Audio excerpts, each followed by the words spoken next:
চাবৰ অলপ জোকাই ললে গা হাত সাৰিবলৈ টান তোৰ সাহসৰ বাবে মনোজৰ প্ৰাণ ৰক্ষা পিছে মনোজ যে অচেতন হৈ পৰিছিল কাৰণটোনো কি বাৰু বুজিছ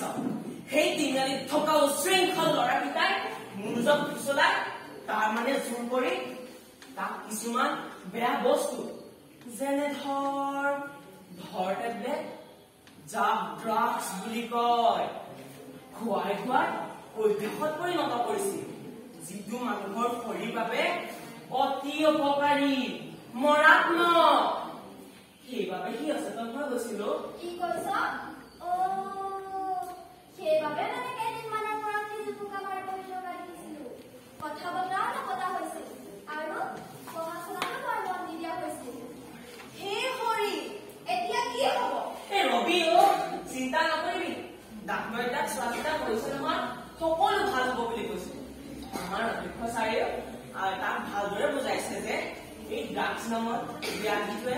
আমাৰ শৰীৰটো কেনেকৈ খুলি খুলি খায় জীৱনটো শেষ কৰি পেলায় এতিয়া কি বুজি পাইছো আমি তাক মনোবল দিব লাগিব বুজিছ তই বৰ ভাল কাম কৰিবি দেই নিৰঞ্জন পুলিচক ঘটনাটো জনাই দিয়াৰ বাবে